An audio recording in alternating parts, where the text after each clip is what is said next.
interesa la difusión de ideas, más que otra cosa, tanto a nivel de jóvenes, que siempre digo, como del canal mayorista, nos parece que era bueno asumir con poco tiempo pues el dar difusión a este estudio y el contenido del mismo.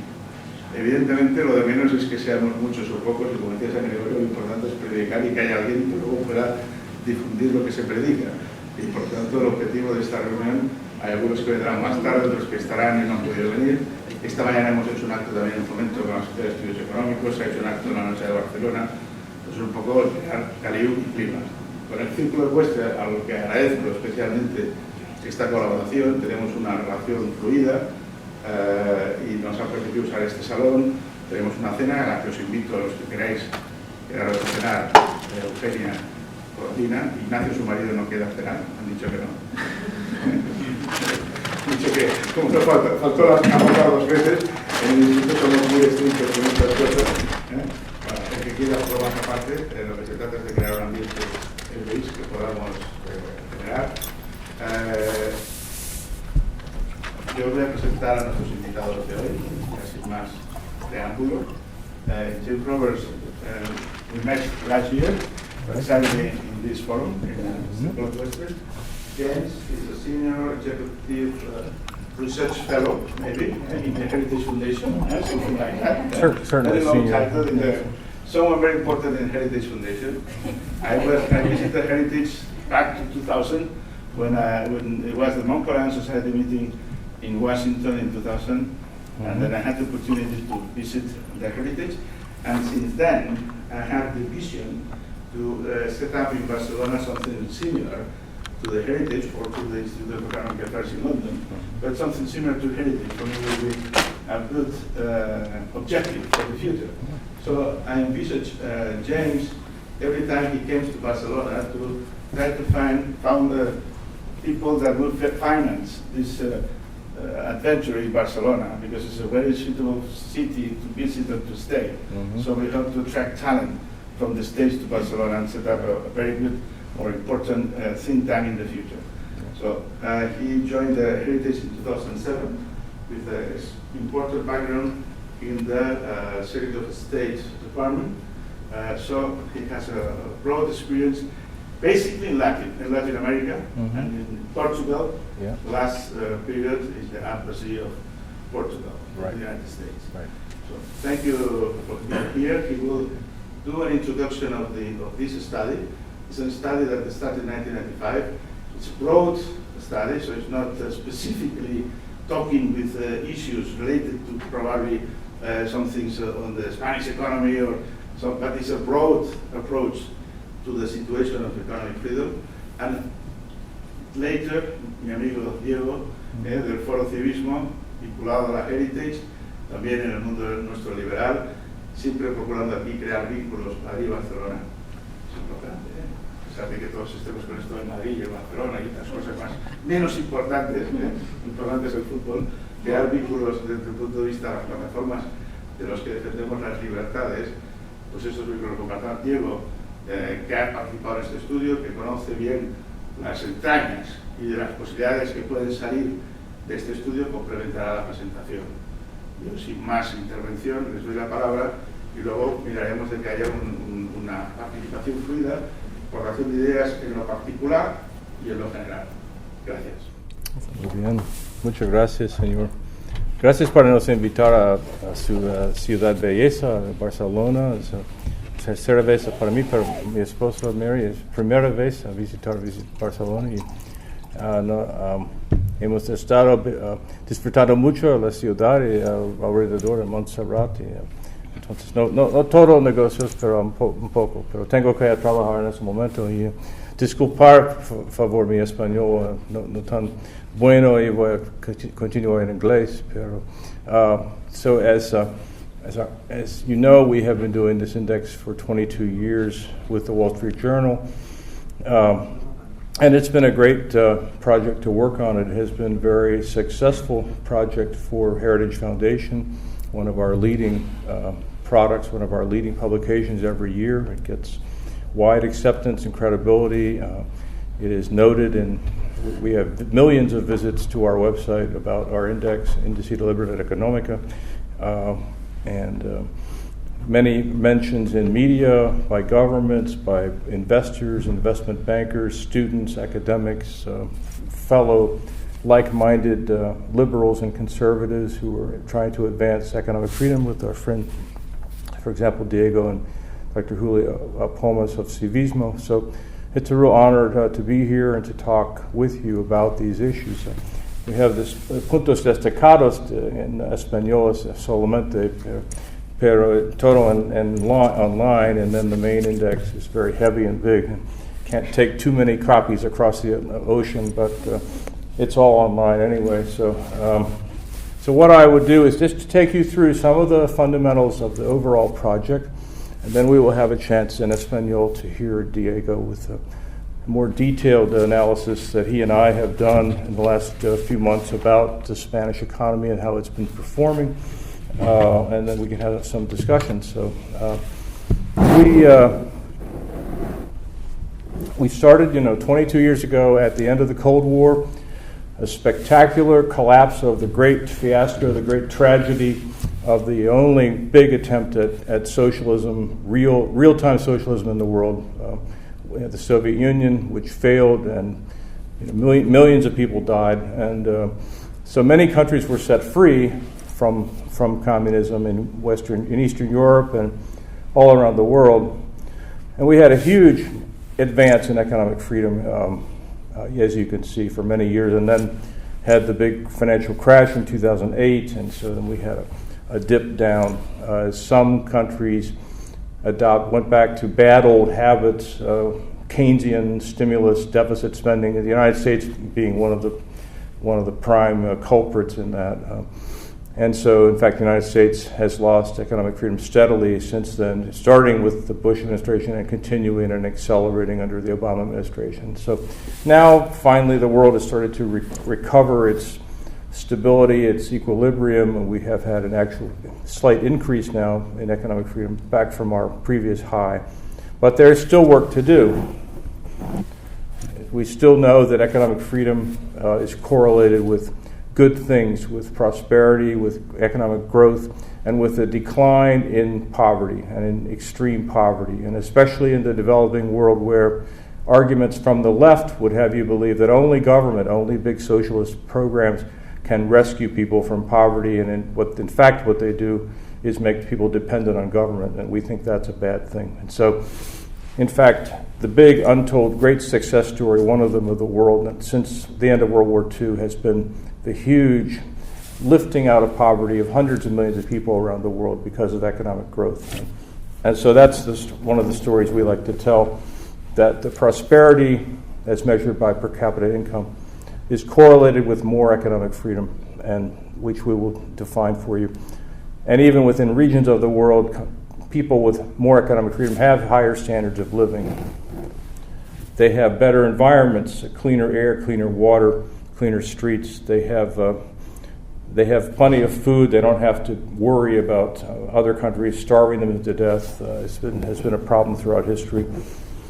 So what are the four pillars of economic freedom? Rule of law, the size of government, the efficiency of government in its regulatory role, and the openness of countries to trade and investment from around the world. And so we look at corruption, the Transparency International Corruption Perceptions Index. We look at the strength of protection of property. We look at the strength overall of the judicial system, of the transparency of it, the honesty, the quickness of it, and how well it protects businesses and private citizens. We look at how much taxes people pay and how much government spends. We look at how much the government interferes in private business as measured by the World Bank Doing Business survey. And we look at how rigid or flexible the labor markets are and how much intervention in the monetary system through price controls. We look at openness to trade. We especially look at the extent of non-tariff barriers.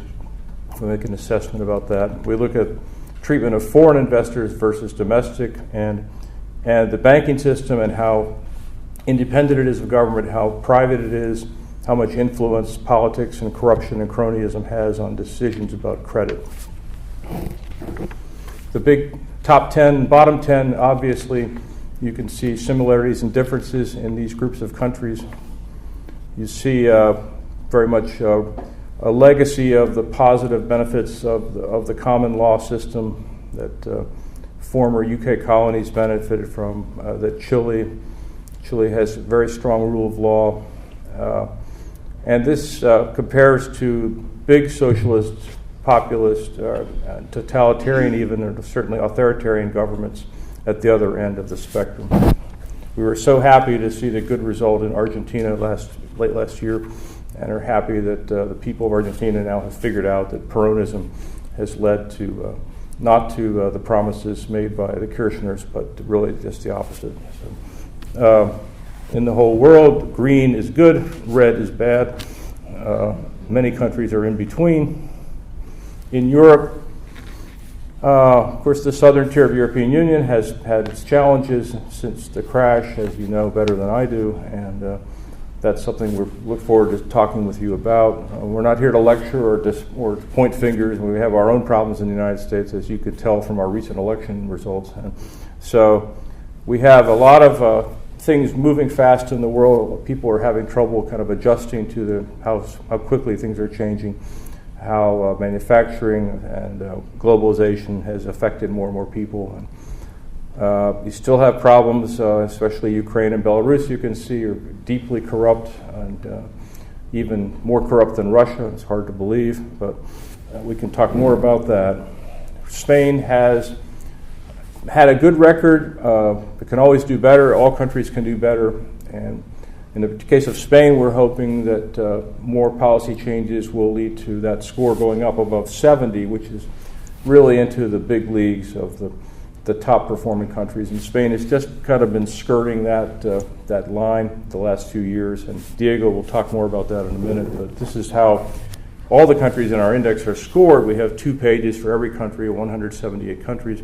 So it's a good reference guide for people, a quick access of information that's reliable, World Bank, IMF data, World Trade Organization, data that is from recent but not immediate, but July 1st, 2014 to June 30, 2015 in the case of this index. And this is how Spain has done, and Diego va hablar más sobre esto.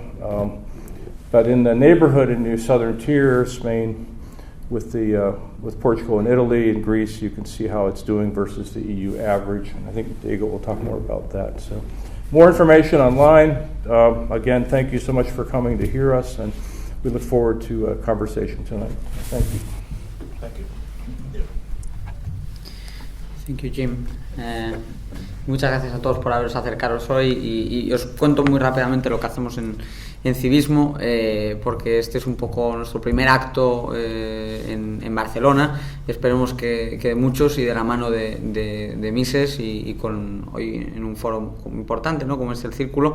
Y bueno, os cuento rápidamente lo que hacemos en civismo. Se fundó hace 5 años, lo fundó Julio Gómez, que es el fundador también de la Instituto Futuro, uno de los pocos think tanks liberales, pues como Mises o como Juan de Mariana, como nosotros y poco más, que hay en España, luchando porque tengamos una economía de mercado más profunda, más desarrollada.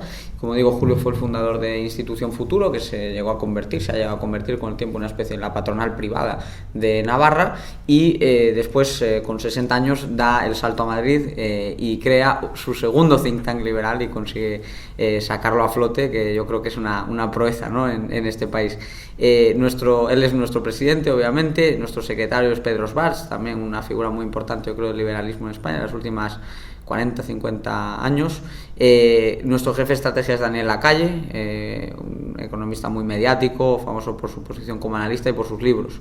Y colabora con nosotros gente como John Mueller, que es un analista de civismo, aparte de ser ahora director adjunto del Español. También no me quiero olvidar de Paco Cabrillo, que elabora con nosotros el índice de libertad económica en las comunidades autónomas, cuya próxima edición saldrá en 2017. También está con nosotros pues Carlos Espinosa Los Monteros, vicepresidente de Inditex y comisionado de Marca España, y también colabora con nosotros pues gente como Mario Vargas Llosa o como Carlos Herrera, que a lo largo del año, de los años participan en distintas iniciativas de civismo. Nuestro proyecto estrella hasta ahora siempre ha sido el Día de la Liberación Fiscal, que traduce la carga tributaria que soportan los contribuyentes en número de días salariales necesarios para cumplir con esas obligaciones, que yo creo que es una manera muy visual y muy práctica de entender hasta qué punto trabajamos, entre comillas, para el Estado y entre comillas para nosotros mismos. La próxima edición saldrá cuando llegue el día de la liberación fiscal, que como se pueden imaginar ustedes, aún nos falta para llegar a ese punto. Y entro ya en materia. El índice de libertad económica de Heritage efectivamente nos permite reflexionar y caminar hacia una narrativa, ¿no?, de la libertad económica en el mundo, lo cual no viene mal, porque desde la caída del muro de Berlín, la verdad es que el debate político y económico a nivel global ha estado marcado por el relato de la izquierda, que es un relato en el cual este es el tipo de ideas que hay que erradicar. Y en cierto modo, lo comentamos esta mañana en la reunión en Foment, pero en cierto modo parece que se nos ha olvidado que no bastaba con tumbar a la Unión Soviética, sino que ese enemigo permanente que es el socialismo se camufla con distintas máscaras, la del ecologismo, la del feminismo, la del anticapitalismo, la de la antiglobalización. Hay distintos vehículos a través de los cuales se diseminan las mismas ideas de ataques contra la economía de mercado, y probablemente por el éxito que cosecha el capitalismo y ese aparente final de la historia que no fue tal, hemos descuidado mucho la narrativa de lo importante que es la libertad económica, y hemos perdido, yo creo, algunas batallas importantes que se reflejan ahora en el aumento del populismo, un tema que, por cierto, también en civismo vamos a medir con un índice de populismo que si todo va bien lo presentamos con The Economist en el próximo trimestre, y que también sería un honor traeros aquí a Barcelona. Entonces, entrando ya en materia, en España hablamos del resto del mundo y nos ponemos a hablar de libertad económica en base a mitos y en base a referencias muchas veces caducas. Por ejemplo, siendo Estados Unidos una economía mucho más libre que la española, ha pasado de ser el referente en apertura económica, el referente liberal por excelencia, por antonomasia, a estar ya fuera del top 10. Entonces tenemos ahí una clara pérdida de competitividad y de apertura de la economía estadounidense. Y sin embargo, hablamos mucho en España de economías escandinavas que aparecen todas no en las posiciones de mayor intervencionismo, sino todo lo contrario, los 30 primeros puestos del índice de libertad económica. Lo vemos, por ejemplo, puesto 12 para Dinamarca, lo vemos puesto 26 para Suecia, y también por ahí está Islandia, Finlandia y, por supuesto, estados bálticos como Estonia, Lituania, Letonia, que han puntuado y siguen puntuando cada vez mejor en el índice. ¿Cómo es esto posible? ¿Por qué se nos habla de los países nórdicos como un ejemplo de un ejemplo de socialdemocracia, de intervención efectiva del Estado, cuando en realidad sale también puntuada aquí? Porque seguimos hablando muchas veces de lo que fueron estas economías hace 20 años, 30 años, que fueron, ojo, un modelo claro de lo que era el paradigma ideal de un defensor de una socialdemocracia muy agresiva. Y sin embargo, desde la crisis que enfrenta Suecia a primeros de los 90, desde las crisis que enfrenta el resto de economías a lo largo de la década anterior, empiezan a darse una serie de reformas que coinciden además su entrada en vigor con el comienzo de la publicación del índice de libertad económica, y desde entonces las economías nórdicas se han alejado de ese paradigma de máxima intervención, de regulación hasta la extenuación, de impuestos altísimos que llegaban al 90% en tasas efectivas, y se han movido hacia unos mercados mucho más eficientes, hacia unas instituciones más limpias, hacia una fiscalidad que, aunque sigue siendo más alta que en España, ha ido bajando y que se ha volcado por la vía indirecta y no por la directa como en nuestro caso, y en definitiva hacia una economía mucho más libre de lo que es la española. Insisto, cuando nos digan de ir hacia el modelo danés, cuando nos hablen del modelo sueco, es un cambio a mejor. El problema es que la mayoría de los que apelan a esos modelos, esos países, no lo hacen siendo conscientes de la realidad actual de esos países, sino que siguen hablando de ese mito socialdemócrata de antaño. Y luego también llamar la atención por aquello de renovar nuestro discurso y no hablar siempre de los mismos referentes. Evidentemente Hong Kong, Singapur, Suiza o Estados Unidos siguen siendo ejemplos a seguir, pero hay países que estaban muy mal puntuados en el índice cuando empezó a hacerse la medición y que ahora están muy bien puntuados en el índice. El mejor ejemplo es Irlanda, que cuando empieza la medición del índice está en 60 puntos, es decir, casi 10 puntos menos que España ahora, y ahora está en 80 puntos, es decir, más de 10 puntos más de lo que tiene ahora nuestro país. Eso es un caso caso de éxito. Eso es un ejemplo de un país que lleva 20, 30 años de reformas liberales, año sí y año también. De hecho, es especialmente útil para el caso español porque fue un país intervenido, y a pesar de la intervención, que aquí también se ha dado de facto, allí se mantiene la receta liberal, mientras que aquí tuvimos hasta 30 subidas de impuestos en los primeros años de un gobierno que se supone que los iba a bajar. Ni qué decir de lo que había pasado ya antes con el gobierno de Zapatero. Otro ejemplo, Australia o Nueva Zelanda, que también se han convertido en referentes. Chile, todo un caso de estudio, de la misma forma que veamos a la vecina Argentina muy mal clasificada, Chile sería el ejemplo opuesto, y muchos otros países de nuestro entorno, Países Bajos, Alemania, Luxemburgo, en los cuales sabemos efectivamente que el impacto de la crisis ha sido muy inferior y que el desempeño en el mercado de trabajo, ahí está el Reino Unido, por ejemplo, con una situación cercana al pleno empleo, ha sido mucho más positivo que en nuestro país. Entonces, entrando en materia, si ese es el mapa de Europa, y tenemos claramente una degradación de la libertad al sur y una profundización de la libertad económica al norte, lo que nos damos cuenta es que empezamos a tener unas dos Europas, Europa de dos velocidades, con una agenda reformista más desarrollada en Alemania, Reino Unido, países nórdicos, etcétera, y un sur de Europa que se ha dormido en los laureles. Esto es una cuestión que nos tiene que preocupar, porque efectivamente si nos descolgamos del tren de la libertad económica, nos descolgamos de todos los beneficios sociales y en materia de desarrollo que estaba comentando James antes, porque si más libertad económica conduce, como estamos viendo, a mejores indicadores de desarrollo, de medio ambiente, de crecimiento, de educación, de sanidad, de todo lo que queremos para nuestro país, para que sea un país desarrollado, entonces estamos tomando el camino inverso. Y a lo que se refería Jim cuando levantaba este informe, es en un estudio que hemos presentado juntos en Estados Unidos el 2 de abril, creo que pone ahí, o el 7 de abril, que fue hace unas 2 semanas básicamente, y en el que hemos planteado, ya me quedo con la duda, el 7 de abril. El 7 de abril lo hemos presentado allí con una reflexión sobre los retos pendientes que tiene España en materia de libertad económica y qué tenemos que hacer para, uno, superar esa barrera psicológica de los 70 puntos de la que hablaba James, que es muy importante para que España esté considerada entre las economías ya no moderadamente abiertas, sino una economía mayoritariamente abierta, y empezar a poner dirección hacia ser una economía abierta, una economía libre, no ya con tantos apellidos, sino una economía lo que se entiende por libre y punto. Y para hacer un vistazo de cómo está nuestro país, yo quería comparar específicamente la nota que recibimos y compararla con Irlanda, que es el país con el que creo que deberíamos compararnos, ¿no? Porque empezamos los dos con una puntuación de 60, España solo ha hecho las reformas hasta subir a 68 a lo largo de los últimos 20 años, e Irlanda se ha ido aproximando hasta prácticamente 80. Esa diferencia a nadie nos escapa, que uno, han capeado las crisis más rápido, y dos, su ritmo de desarrollo en estas décadas, siendo el de España positivo, pero el ritmo de desarrollo de España versus Irlanda se ha quedado muy corto, en ambos casos, a pesar de que ha habido una crisis. Entonces, categoría por categoría, como decía James, en materia de derechos de propiedad, no es que estemos especialmente mal, recibimos 70 puntos, pero estamos lejos de lo que tienen las otras economías con las que deberíamos compararnos. Por ejemplo, sin ir más lejos, la protección de los derechos de propiedad en Irlanda recibe 90 puntos frente a los 70 que tenemos en España. Tenemos un sistema judicial que es demasiado lento, y además tenemos el problema de que el entorno político y jurídico no es favorable a nuestras ideas, y lo vemos, por ejemplo, con las propuestas de expropiación que se han introducido en el lenguaje político a lo largo de los últimos años. Esto puntúa en el índice de derechos de propiedad, que es un proyecto que también trabaja Civismo a nivel español, y estaremos pronto, en unos meses, presentando también el resultado. Y la conclusión es que tenemos 70 puntos por encima de la media mundial. Cierto es que la justicia en España es mucho más eficiente y mucho más efectiva que la de mayoría de países del mundo, estamos ahí en el puesto 28, pero esos problemas de lentitud y ese entorno político que favorece la violación de los contratos de la violación de los contratos, pues nos perjudica. En segundo lugar, la cuestión de la corrupción.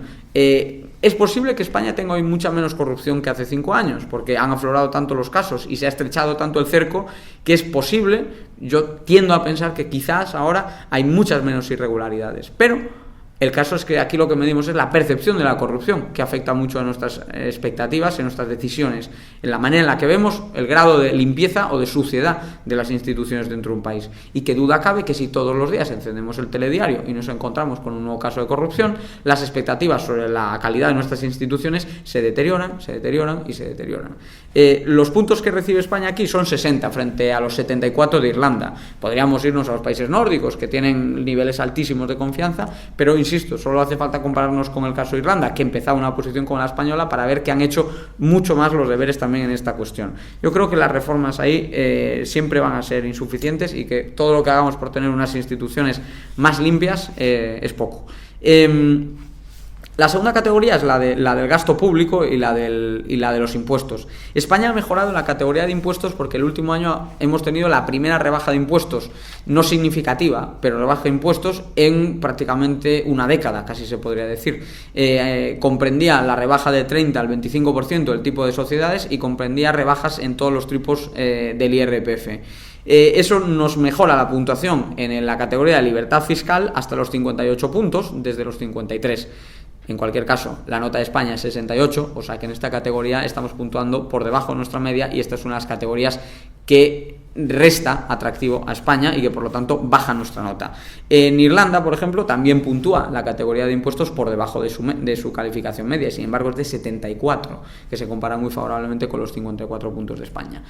A nadie escapa que si, por ejemplo, allí el impuesto de sociedades es del 12%, mientras que aquí, a pesar de que lo hemos bajado, sigue siendo el doble, pues tenemos un entorno tributario mucho menos atractivo. Y a nadie escapa que, a pesar de que en España tengamos unos impuestos muy altos, la recaudación ni siquiera es tan alta, precisamente porque hay un esfuerzo fiscal tremendo concentrado en una base imponible muy reducida debido a la economía sumergida y al paro masivo, pues tenemos un cuadro tributario muy poco atractivo. De hecho, también vamos a presentar en civismo un índice que básicamente lo que mide es el atractivo fiscal de los países y deja a España, pues, como este índice en una posición delicada. Pero si preocupante es lo de los impuestos, más preocupante aún es lo del gasto público, porque en los impuestos por lo menos tenemos el pequeño consuelo de que somos unos pocos los que somos el grueso de la recaudación, pero que la recaudación total aún no está en los niveles tan altos como está en el resto de Europa. No lo está, por cierto, porque no hemos disparado el IVA, que es lo único que nos aleja en términos de recaudación de la estructura tributaria del resto de países de Europa. Esto no lo digo por dar ideas, Dios me libre, pero si lo que queremos es aflorar el nivel de recaudación que hay en el resto de países de Europa, la contribución en términos fiscales de la mayoría de impuestos que tenemos en España ya es homologable a la de los países que más recaudan, salvo en el IVA. Por lo tanto, los que quieren recaudar mucho más dinero quieren subirnos mucho más el IVA y bajar el IVA, por ejemplo, a un tipo único del 25%, algo así. Lo digo como un comentario objetivo. Luego, evidentemente, yo estoy en contra de eso y otros están a favor, pero que no les quede ninguna duda de que en el mix fiscal España no se diferencia de Europa prácticamente para nada de una manera significativa, salvo en los impuestos indirectos en el IVA. Luego, el entorno regulatorio no es el peor. Obtenemos una posición positiva en el tema monetario, porque el euro, siendo una divisa con defectos, nos coloca en una posición relativamente superior a la de la mayoría de otras monedas del mundo. El tema laboral, hemos mejorado nuestra puntuación hasta llegar a 50 puntos, pero bueno, seguimos hablando sería un aprobado raspado según la educación en España, y en la mayoría de países con un 5 ni siquiera te darían el aprobado, ¿no? Entonces apenas tenemos una nota de 50 puntos con una reforma laboral que ha ido en la buena dirección, pero que hay que profundizar y que hay que mejorar y que hay que ampliar si de verdad queremos abaratar contratación, simplificar contratación y facilitar contratación.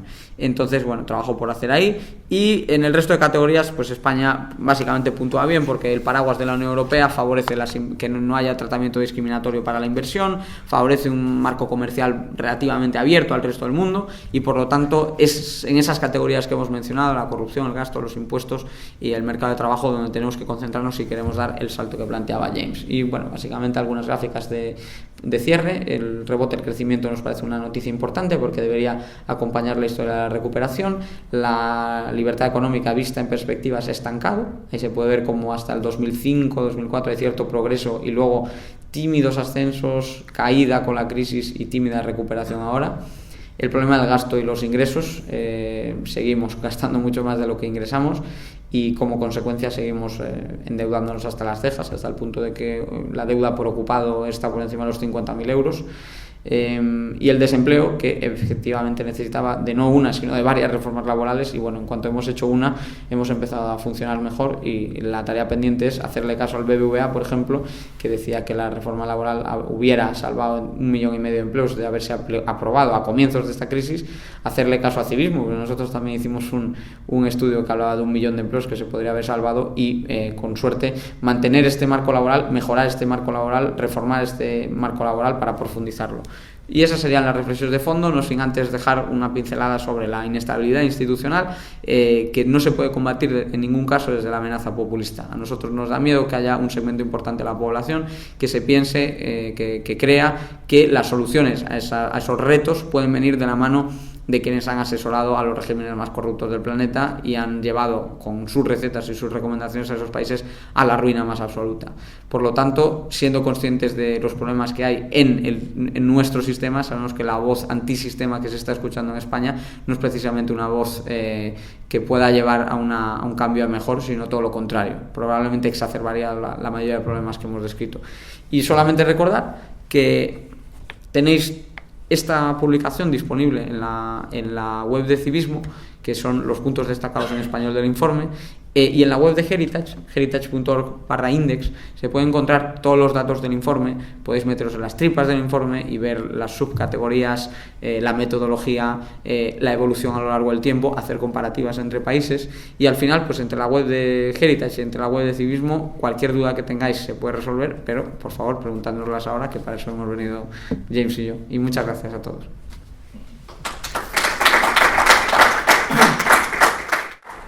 Muy bien.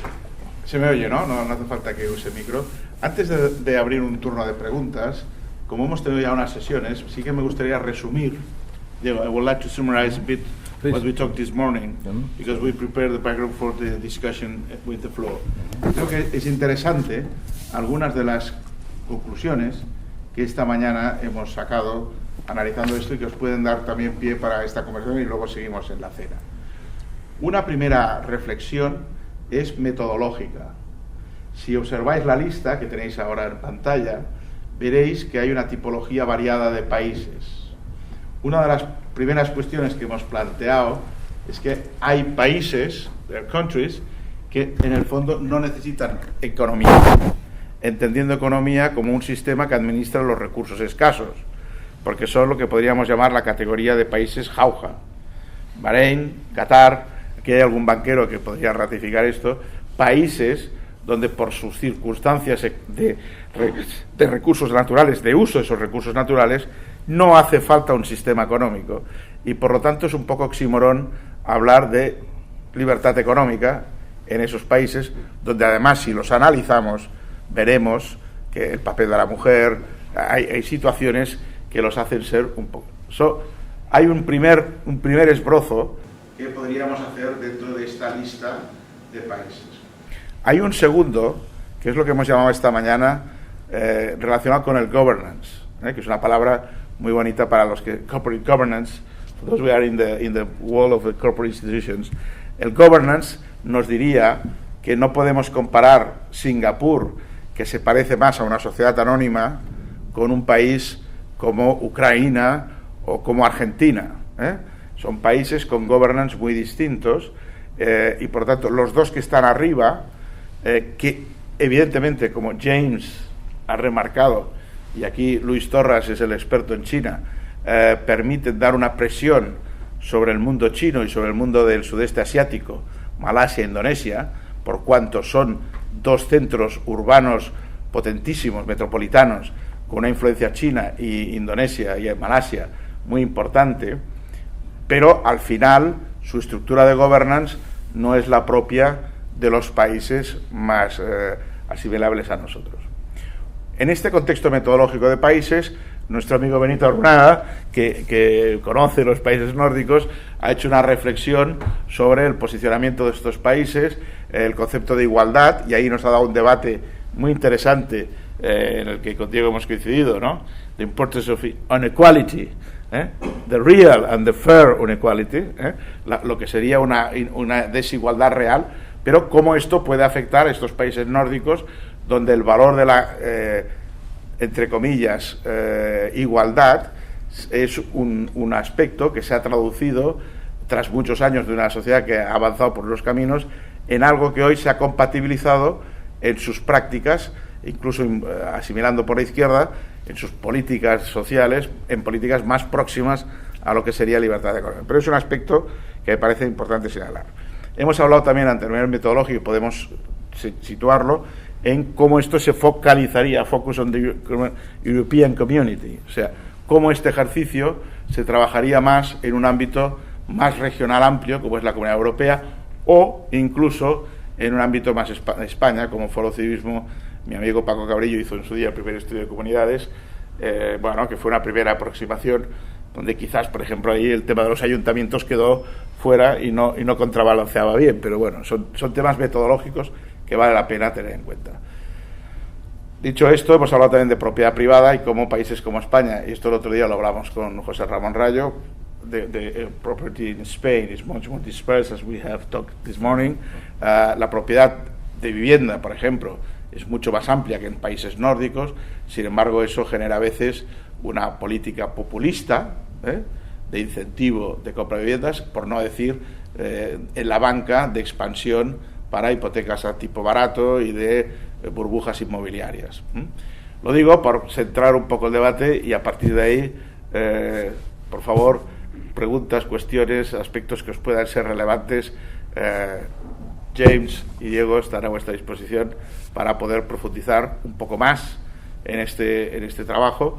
Y yo, para abrir camino, tengo una pregunta que no. I have a question. I don't raise this morning. What's the difference between your approach and the Cato Institute approach? Which Cato Institute es el otro think tank importante con base en Washington. Quizás a bit more libertarian, maybe, if I can say so. Maybe. Yes, you can say so. But it's good, the competence between think tanks too, like Madrid and Barcelona in the football and everything. Oh, yes. What is the difference between your approach and the approach of Cato? Y por favor, preguntas del floor. Competition is a good thing, I think. And by the way, we always say this is a very good index.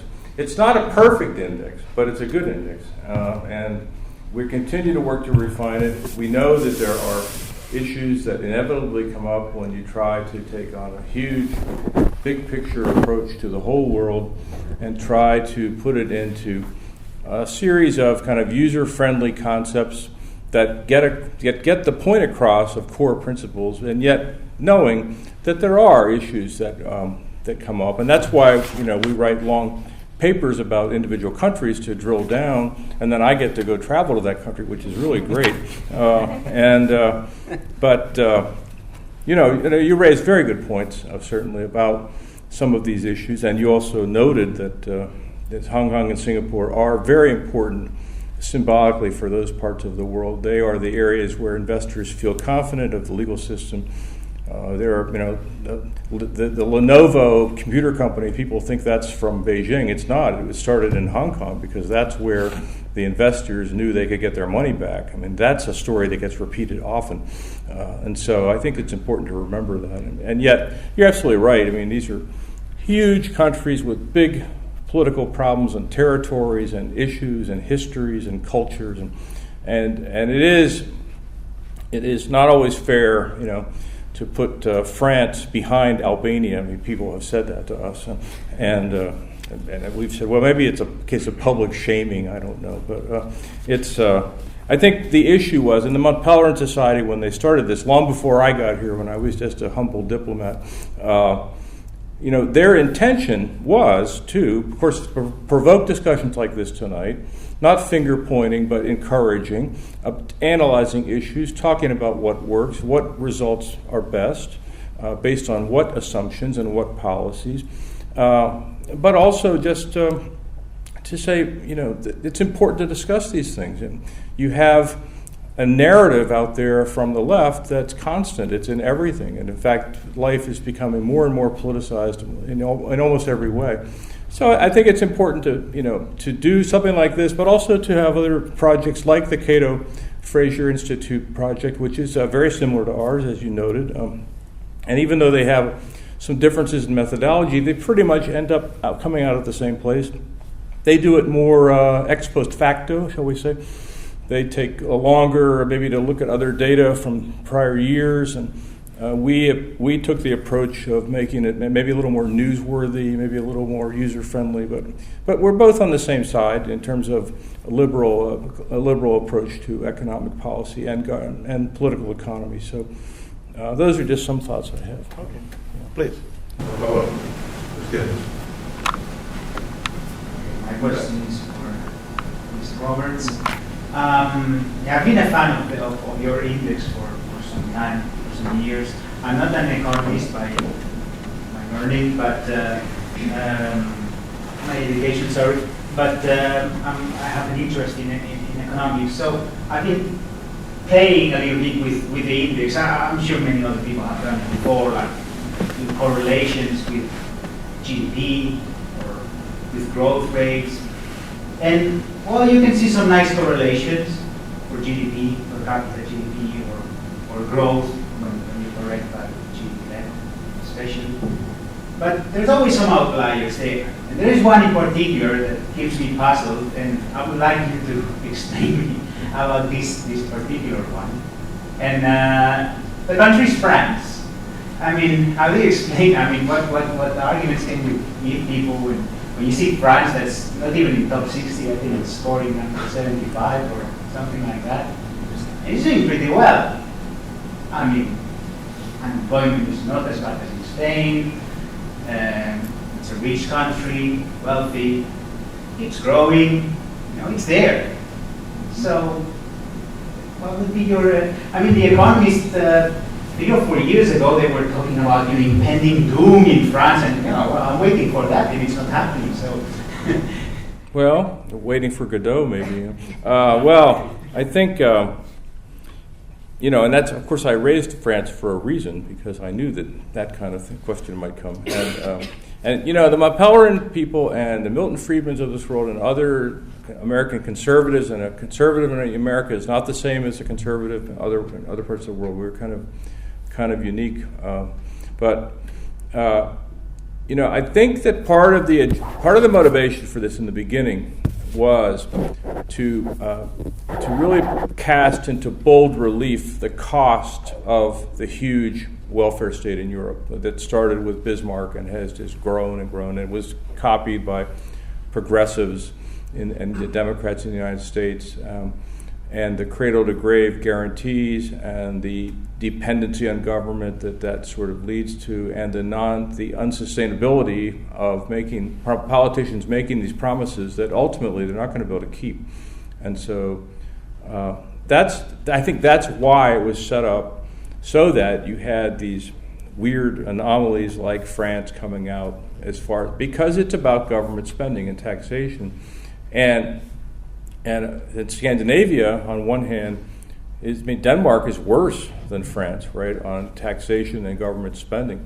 The big difference is that there isn't this non-transparency, this centralization of power, especially government power. There isn't as big a problem with corruption, and that is really one of the main issues. As Scandinavian people said, okay, you can have 60 or 70 or 80% of my paycheck, but I know, I have confidence, I have trust that I'm going to get that money back in the form of goods and services from the government. And we have a social contract here because I'm pretty sure you're not going to steal the money. And that's the big issue, because most of the world, including the United States, and people don't have that confidence, because they know from bitter experience that there are scandals and there is waste and inefficiency and favoritism and cronyism, and too big to fail, businesses and labor unions, all of whom are trying to get a piece of this big, huge pie called government. And so I think, and you could correct me because you were there more present at the creation of some of the thinking that went into this index and the Cato index also, and other efforts by liberals and conservatives in the U.S., liberal Europeans, to highlight the importance of these policy issues and the role of the state, really, and what is going to be the best model, given the fact that some form of market-based capitalism, democratic capitalism, emerged from the Cold War as the champion. I mean, that was consensus around the world. Now people are second guessing that, but really there isn't any other model, really competing model out there. So then the question really is one of how much government, what are the trade-offs, and that's kind of, I think, the era we're in now, is just going forward with these, very big dislocations in the world economy, and people, worried about things, and you have a lot of migration, which is tied to upward mobility and desires of people to have better lives, in addition to whatever other negative, sinister forces are at work. But those are some thoughts. I don't know if you have other thoughts on that. No, maybe you can add some. I do. Sorry. I would like to make one comment. I was just playing with the numbers while you were making the question, because that's a good thing about the index. In fact, that you can see where they're doing badly and why. And if they had the same level of government spending as a Euro average, so I took the EU average spending, how that ranks you, and that's basically you get like 45 out of 100. If France had the average EU spending, its rate, it would rank on number between 40 and 50. The problem is that they are the country with the biggest government spending in the world, besides some, maybe some outlier, but I think they rank, there's only 2 countries with more government spending, so I'm guessing, 7 countries with more government spending. Denmark's one of them. Yeah, Denmark, and the rest of them is North Korea or Cuba. So they only get 2 points, and suddenly when you have 10 categories, and in one of them, out of 100, you only get 2 points, obviously that drags your performance down a lot. But if France was to correct that and had a very big government spending outlook, but not as big as it is, just 5 points of GDP less, 6 points of GDP less, which is a lot, that would be a big adjustment, of course, but that would be the EU average spending. They would be ranked number 40, like Spain. So basically the only reason that they score so low is they have one of the worst grades in government spending. And also extremely very rigid labor code. And you remember when Sarkozy went to the young people and said, wouldn't you at least accept a 2-tier minimum wage system so that more of you can have jobs? And they took to the streets and rioted and said, no, we want the government. We're afraid of the big red world, and so the politicians backed off. I mean, it's crazy. I mean, 17-year-old kids in any country are not worth as much as a 30 or 40-year-old person who's had 10 or 15 or 20 years of experience to get the same salary at a starting job. That's craziness. And it just that kind of a modest proposal, which, as you know, hasn't, because we don't have a centralized minimum wage, thank God, in the United States yet, has not, France is maybe, I don't know if unique, but they have an extreme policy about that, in addition to the government spending issues. So. A point, maybe, just a point about France. I think a point, and it's something that maybe is as well on this kind of indexes is very difficult to assess. Is the point about the capitalization of an economy, the present capital available for any other venture from today onwards. France is one of the countries with high level of capital available. It's a very rich country by itself. Okay, so when you have a country which is a very rich on itself, it's a country that can allow for itself, a high degree of economic intervention. So it's a positive, negative correlation, which is apparently a contradiction, but is the reality. When you have a country which has a lot of capital base, it's a country that can have the luxury to have a high degree of intervention, a high degree of socialist economy. That was what happens with Sweden, which have the capital developed based on the iron industry, the steel industry during the Second World War. So that allows the Swedish people to have this welfare state in the 50s and 60s. So France is a very rich country. It means that they can have a high degree of intervention, while it appears it will doom, but it's never done that. On the other side, things are never as it appears to be, as Bastiat used to say. And for instance, France can be the paradigm of the centralization. But as I don't remember, but it's Nassim Taleb who say that if you have so many degree of fromage, some different ways of different fromage in France that you have, that cannot be possible in a highly centralized country. So many different fromage. So things are never as it appears to be, and it's something that in a very simple approach that should be this kind of index is difficult to assess. And finally, geography is not there. I used to say that if you live in a good country in terms of geography, good latitude, good longitude, especially good latitude, as it's France, then you can absorb much more high degrees of intervention, because it's much more difficult to move away because the quality of life is high. So there are things that are not there but can explain some of your points. That's a very good point. The famous book on political economy by Landis of Harvard, who died recently, who talked about the blessing of Western Europe, the UK in particular, France, with the climate, with the Gulf Stream and the rich soil, the rivers, incredible natural blessings that, life is unfair, but that's just an example of it. And the other thing, let's not forget that the French are wily and very smart and very nimble. I mean, they invented diplomacy and they invented bureaucracy. Okay, they're both like French words, right? They have been very smart about working the systems. And I was present when I was reporting, like on television, because I've written a lot about the IMF and about the rules in the about the Greek crisis, and how there was a very good economist, a conservative, he calls himself neo-Keynesian, I think, but anyway, he was under Bush. John Taylor of Stanford, the Taylor One blog is excellent. He's been at Art Heritage many times, and when he was Undersecretary of the Treasury under Bush 43, he put in a Taylor rule, not the one for monetary policy, but a different Taylor rule about lending by the IMF, and that you're not going to lend to countries that have been flagrantly violating agreements and conditionality previous loans and are not obeying. They're not trying to save money. They're not trying to be transparent. They're not trying to reform. They're just going on with business as usual, which was the case with Greece. And the IMF itself violated its own rule that had been put in and exceeded the lending limits in the 2010 bailout of Greece.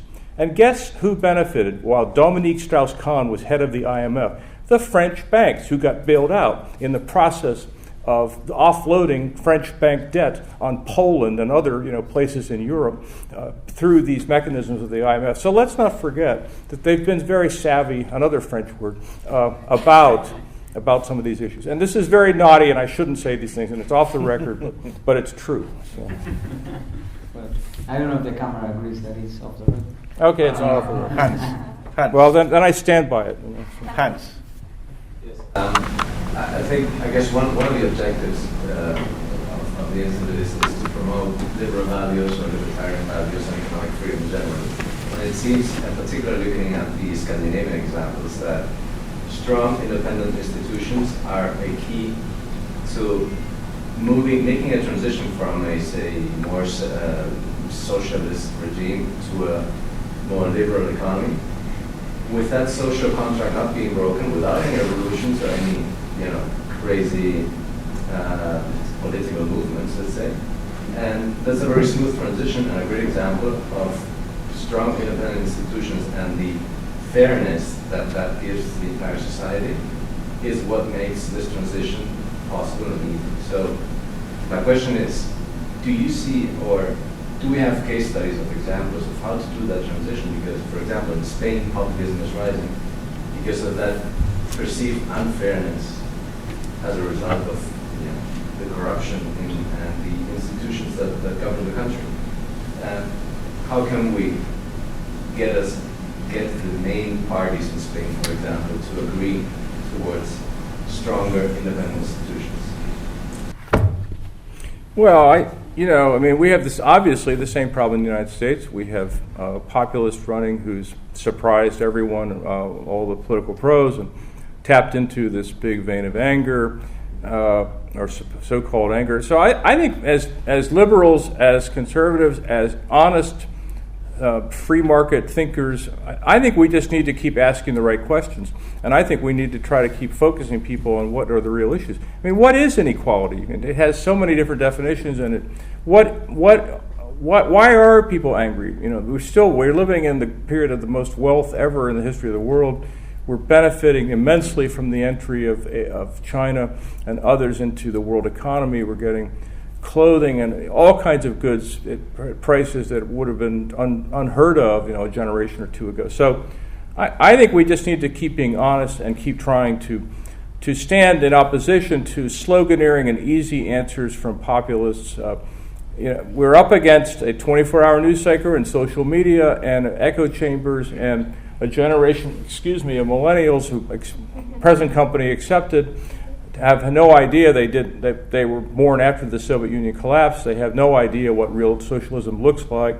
If you tell them that means that the government is going to take over Uber and Facebook, they're shocked, But because Silicon Valley and places, these are thriving, and producing inequality. Yes, it's true, but they're also raising all boats around the world and making life better. So that it's a very good question. There aren't any good, complete answers to it. There are only, suggestions and ideas. I don't know, maybe you have some other things to say. We're soon going to publish a book by a Swedish author that discusses how they were able to go from the welfare state from a maximalist perspective into this classical liberal welfare state that they seem to have now. And the idea that you get is that a lot of times we sort of believe in a myth, and that the real cold hard truth about Sweden is that for almost 20 years there was zero net job creation in the private sector. And of course they had great wealth that had accumulated by being one of the most liberally free economies in Europe from the middle of the 19th century all the way up to the 1960s. But between the 60s and the 80s, quite frankly, they go crazy. They start spending a lot, they start hiring a lot of bureaucrats, they start controlling many businesses. But in terms of growth, those years saw a clear deterioration and a clear malaise for the economy of Sweden, which eventually led to a total collapse in the early 90s. So most of the times it is about, I also wonder when is France gonna pop, and Sweden eventually popped, and when it came down to what happened, they realized that after all there was zero net job creation in the private sector for almost 20 years. And what they have now is a well-functioning bureaucracy. Among other things, it's because they privatize many social services from the moment that they introduce a voucher, because you can choose whether you want to go to a public school or a private school. It's funded by the government, but you can choose.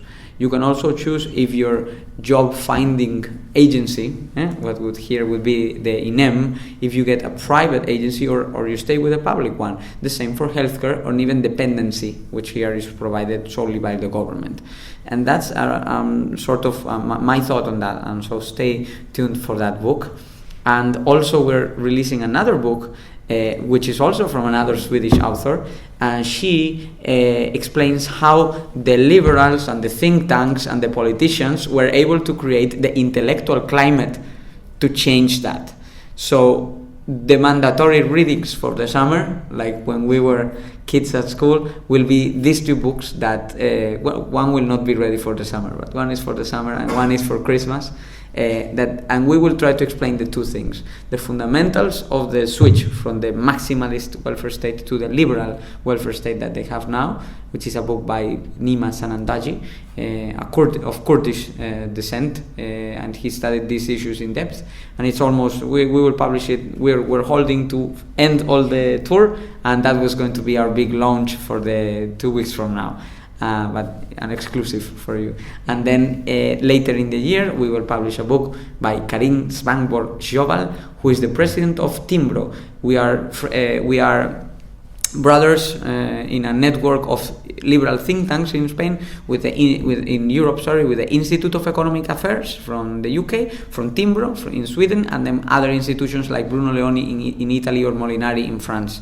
And she's the president of Timbro, and she wrote a great book called Private Choice, where she explains how the intellectuals, how the think tanks, how the business federations, how the workers, how the newspapers, how the media, how the activists, how the thinkers, how everyone got to turn around their thinking, and how they were able to explain to this very socialist society that they needed to do these free market reforms. So stay tuned for that one. Preguntas, cuestiones. Daniel. Mr. Roberts, during your speech, if I remember correctly, you mentioned several times the word transparency. So automatically sort of said, yes, there has to be, not a correlation, but a relationship or a strong relationship of respect between transparency, if you wish, and economic performance. So just look quickly at the transparency index, and maybe the thing that struck me the most is that Hong Kong, is number one, and in transparency appeared now at 18, which seems to be, a very strong difference. Can somebody at 18 in transparency still be number one, in economic freedom? Well, that's a great question, and we have discussed the fact that the mainland Beijing government has been increasingly pressuring Hong Kong in many negative ways, and we're concerned about it. And when we've expressed that to Hong Kong, there was just something this week about journalists over there refusing to publish because of pressure about censorship, and so it is a concern. You're right to raise it. I think so far, Hong Kong is still barely kind of hanging on to number one. In terms of like the number. So it is ahead still of Singapore, but but it's certainly under pressure, and that's the kind of thing that is going to, one of the things that's going to bring it down if it does fall eventually. Of course, as you know, Hong Kong is still governed by a separate set of laws than from mainland China. A special administrative region, the legacy of the British system, which was part of the negotiation when the British left in '97. So that's been very important. Of course, we have an expert here, so I'm just freelancing here, but that has been, I think, one of the key differences, and the legacy of British rule in Singapore is likewise. Okay, so it has dropped over 21 years. That's been the only drop, and it's been a big one, has been on corruption on Hong Kong. So, and it's been offset by increasing financial freedom scores since we started the index. But there's been a long history in the American conservative movement of support for Taiwan, for liberal democracy in Asia, vis-a-vis communist China, and so it has been an important symbolically to have Hong Kong and Singapore, as we've already discussed, to be praised for maintaining these high standards in the face of these very negative forces all around them. So, but nevertheless, you make an excellent point there.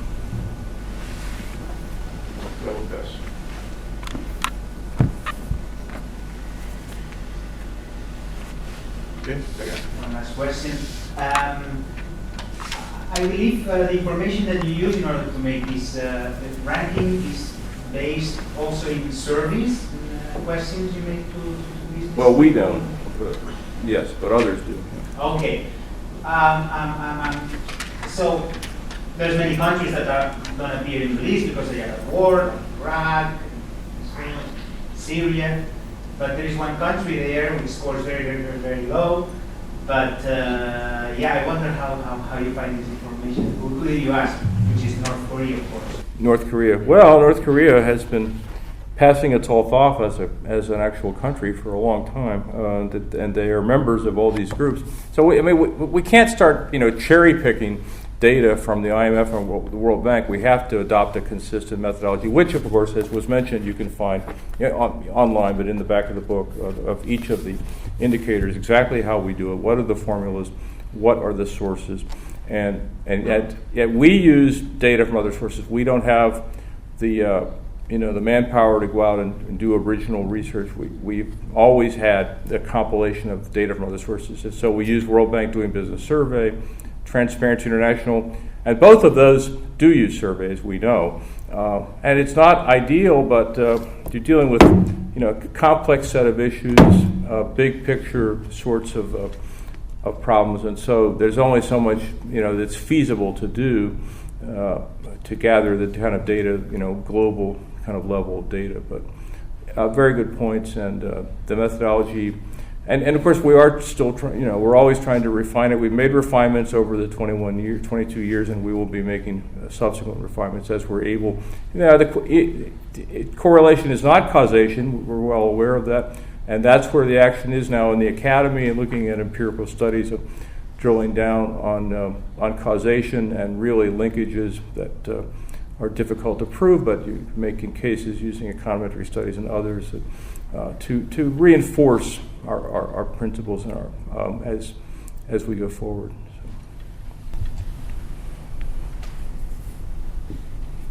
Bueno, pues si no tenéis, si no hay más cuestiones, yo iría vamos cerrando el acto, agradeciendo estas magníficas presentaciones.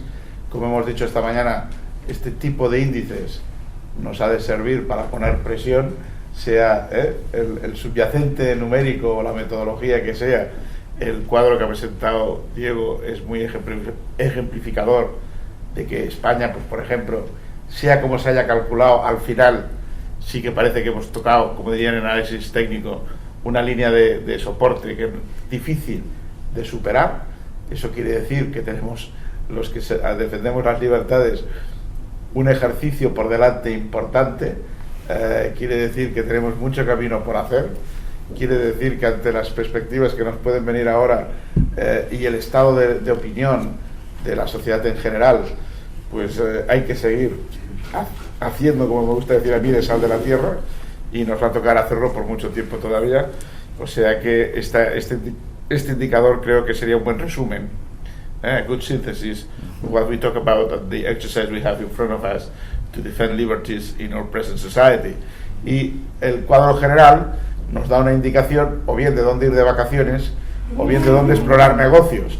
Y lo que veo, una de las cosas que he visto esta mañana, es que si os fijáis en los 10 primeros, hemos de viajar muy lejos de España para ir a países. We should travel quite far away from Spain to visit Hong Kong, Singapore.